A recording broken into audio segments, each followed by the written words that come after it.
E aí, já pensou em ganhar muito dinheiro com um canal de corte igual esse daqui que você está assistindo? No primeiro link da descrição temos um aulão para você que quer começar um canal de cortes e faturar muito aqui na internet. Também teremos planilhas que irão te ajudar na hora de organizar a produção do seu canal. Tá esperando o quê? Sabe que isso é fruto da tua dedicação, né? De você ter respondido a um chamado. E eu quero saber como começou tudo isso. Se veio algo da sua família. Eu sei que muita gente já sabe do seu testemunho, mas tem muita gente que está vendo ainda pela primeira vez. Bom, Karina, a minha história é uma história um pouco inusitada, porque meus pais moravam nos idos de 1958, numa região rural, no interior do estado do Espírito Santo, uma região muito pobre. Para você ter uma ideia, não tinha estrada, não tinha carro, não tinha recursos médicos. Quando uma pessoa precisava ser socorrida naquela região, naquele tempo, era preciso ser transportada numa padiola. Padiola é um lençol amarrado num varal e duas pessoas carregando pela trilha. Minha mãe já estava grávida do seu último filho, em estado adiantado de gravidez, e caiu gravemente enferma. Meu pai sabia que ela não suportaria uma viagem de padiola de 40 quilômetros, onde ficava o médico. 40 quilômetros? Pela trilha.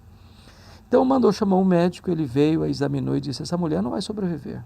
Ela está muito doente, muito fraca, e a criança que está no ventre dela tem agonia de morte.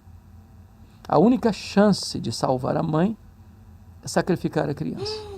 Se não sacrificar a criança, morre a criança e a mãe. Naquele dilema, a minha mãe já era uma mulher cristã. Ela disse: não, eu não desisto desse filho. Eu estou pronta a morrer com ele, a morrer por ele, mas eu não abro mão da vida dele.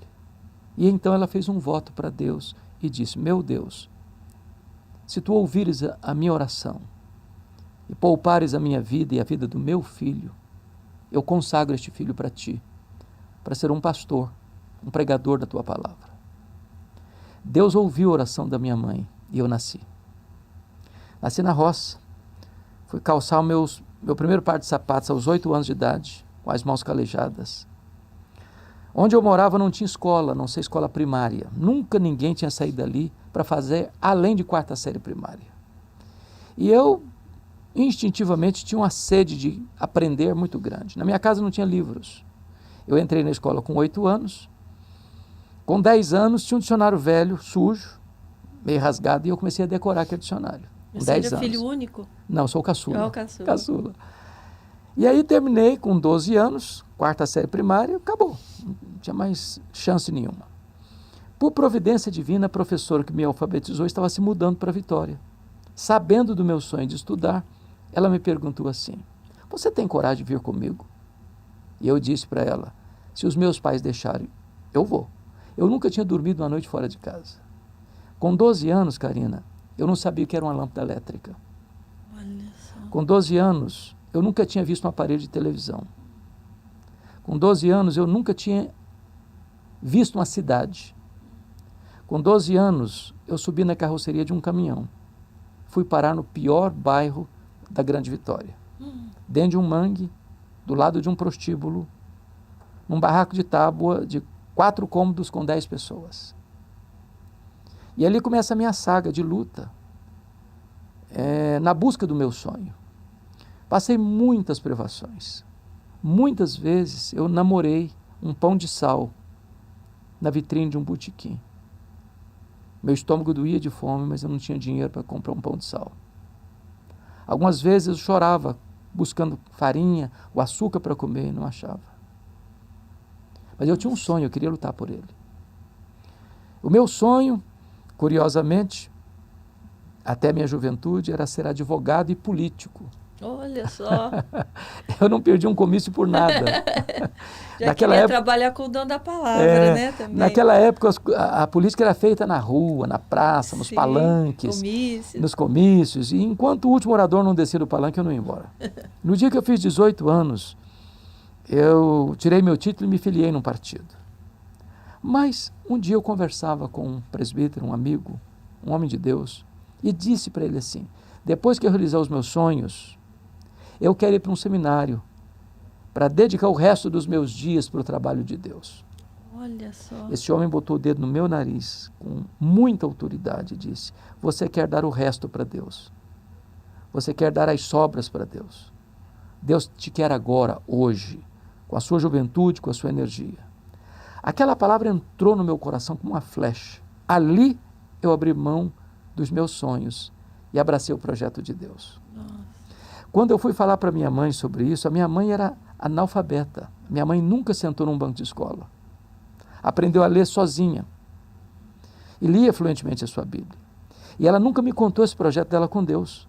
Não? Nunca. Porque ela entendia o seguinte: se eu conto, Vai parecer ele que vai ser sugestionado. Sim. Então, o mesmo Deus que fez o milagre na minha vida vai falar o coração dele. Quando eu disse para ela que eu estava abraçando um chamado para ser pastor, eu disse: por isso eu orava antes de você nascer.